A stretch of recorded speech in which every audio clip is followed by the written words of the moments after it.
Salam damai sejahtera bagi kita semua. Kali ini tim lintas batas dimensi ingin bercerita tentang asal usul Kebu Kyai Slamet yang berada di Keraton Solo atau Keraton Surakarta. Kebu Bule yang orang-orang atau masyarakat sebut dengan Kebu Kyai Slamet ini sebenarnya pemberian dari seorang guru ngaji yang sangat terkenal, yaitu Kyai Hasan Besari, berasal dari Tegal Sari Ponorogo, kepada Pakubuwono yang kedua. Sebenarnya diperuntukkan sebagai cucuk lampah atau mengawal sebuah pusaka keraton yang bernama Kyai Slamet. Oleh karena itu sebenarnya yang disebut Kyai Slamet itu adalah pusakanya, jadi bukan kerbaunya. Kerbaunya ini hanya sebagai pengikut di belakang pusaka yang sedang dikirap setiap tahunnya. Namun masyarakat sering kali salah kaprah menyebut kebu ini sebagai kebu Kyai Slamet dan mengkeramatkan kebu tersebut. Saya sendiri sebagai orang Solo juga kadang-kadang merasa prihatin dengan ketidaktahuan terhadap masyarakat yang menganggap kebu ini sebagai binatang yang sakral atau binatang yang mempunyai tuah. Sebenarnya sama saja, ini kebu biasa yang kebetulan dipelihara oleh Keraton Surakarta yang beranak pinak. Dan yang sekarang masih hidup ini adalah anak keturunan atau anak turun dari kebu pemberian dari Kyai Hasan Besari yang berasal dari Ponorogo. Kyai Hasan Besari sendiri juga guru dari Yosodipuro II, seorang pujangga, dan juga guru dari Yang Ronggowarsito, seorang pujangga Keraton Surakarta yang sangat besar namanya terhadap beberapa tulisan-tulisannya yang sangat masyhur, termasuk kitab Joko Lodang dan sebagainya. Adalah sebuah karangan dari pujangga besar yang dulu pernah ngaji atau nyantri di Kyai Hasan Besari di Ponorogo, Jawa Timur. Kebu Bule ini diberikan oleh Kyai Hasan Besari kepada Pakubuwono yang kedua semasa Keraton Mataram Surakarta masih berada di wilayah Kartosuro sebelum terjadinya geger pecinan, dan beliau mengungsi ke Ponorogo, Jawa Timur. Dan sekembalinya dari pengungsian ke Surakarta, mendapati keraton Kartosuro sudah hangus terbakar oleh pemberontakan pecinan, dan yang dibantu oleh Pangeran Sambernyawa sendiri oleh karena konflik-konflik keluarga dan konflik perdagangan waktu itu dengan pihak keraton, dan dianggap pihak keraton memihak kepada Belanda, dan akhirnya timbul pemberontakan oleh para bangsa Tionghoa dan dibantu juga oleh Pangeran Sambernyawa dan Sunan Kuning yang sangat terkenal.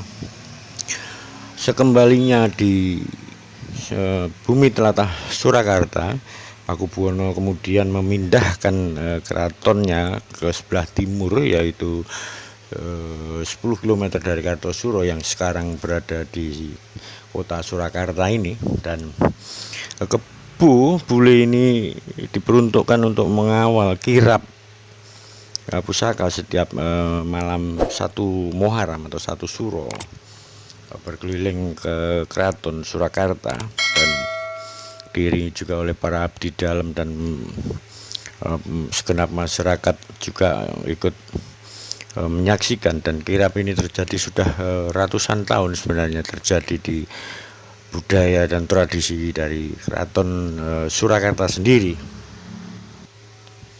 Konon ada sebuah cerita saat Pakubuwono II mencari lokasi untuk memindahkan keraton Kartosuro yang sudah hancur berantakan, terbakar oleh pemberontakan. Pada tahun 1725 kebu-kebu bule ini dilepas oleh Pakubuwono II, lalu diikuti dalam perjalanan oleh para abdi dalam keraton, dan pada akhirnya kebu-kebu tersebut berhenti di wilayah Kelurahan Kedung Lumbu, yang pada akhirnya ditetapkan sebagai tempat di mana keraton Kartosuro ini akan dipindahkan menuju ke keraton baru yang pada akhirnya disebut Keraton Surakarta Hadiningrat, berada 10 km dari keraton lama di Kartosuro. Ada cerita tentang hal tersebut.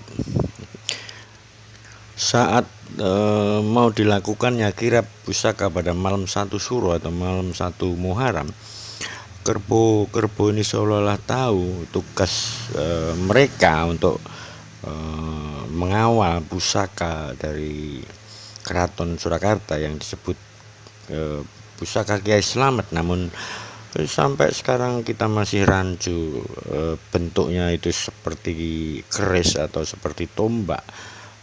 Jadi masyarakat juga tidak semuanya tahu tentang bentuk dan wujud dari pusaka yang asli yang disebut Kiai Slamet ini. Ada yang mengatakan sebuah tombak, ada yang mengatakan sebuah keris.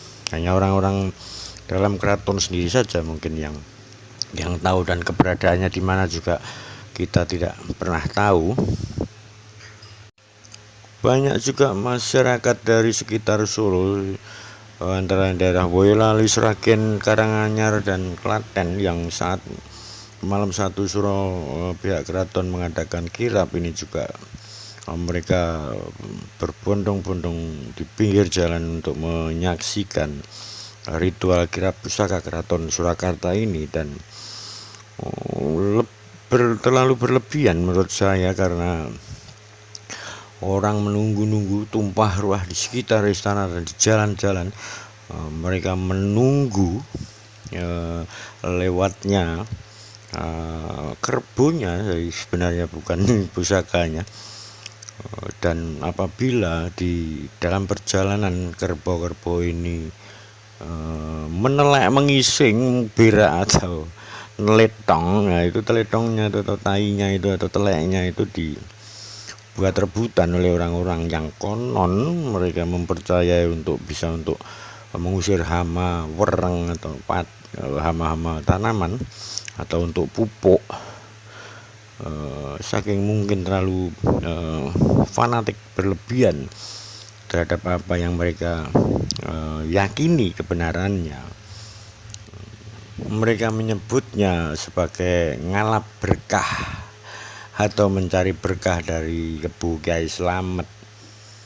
Berkah yang diperbutkan itu adalah teletong atau telek dari kerbau tersebut. Walau alam, namun lepas dari itu semua, itu adalah sebuah tradisi, sebuah budaya, dan sebuah warisan leluhur dari nenek moyang Surakarta, Terah Mataram khususnya. Dan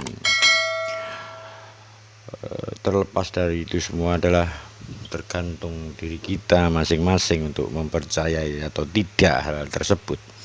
Namun demikian, menurut Kepala Sasongko Pustoko dari Keraton Surakarta, yaitu Pangeran Haryo Pugel, kirap pusaka kerbo ini sebenarnya berakar dari tradisi sebelum kerajaan Mataram Islam, jauh sebelum Mataram Islam, yaitu pada prosesi ritual Wilujeng Negari atau Wilujengan Negari. Pusaka dan kerbo merupakan simbol dari keselamatan, dan pada awal masa Mataram, pusaka dan kerbo yang sama-sama dinamai Kiai Slamet hanya dikeluarkan dalam kondisi darurat, yakni saat terjadinya pagebluk atau penyakit atau wabah penyakit, dan bencana alam yang besar baru pusaka ini dikeluarkan oleh pihak keraton.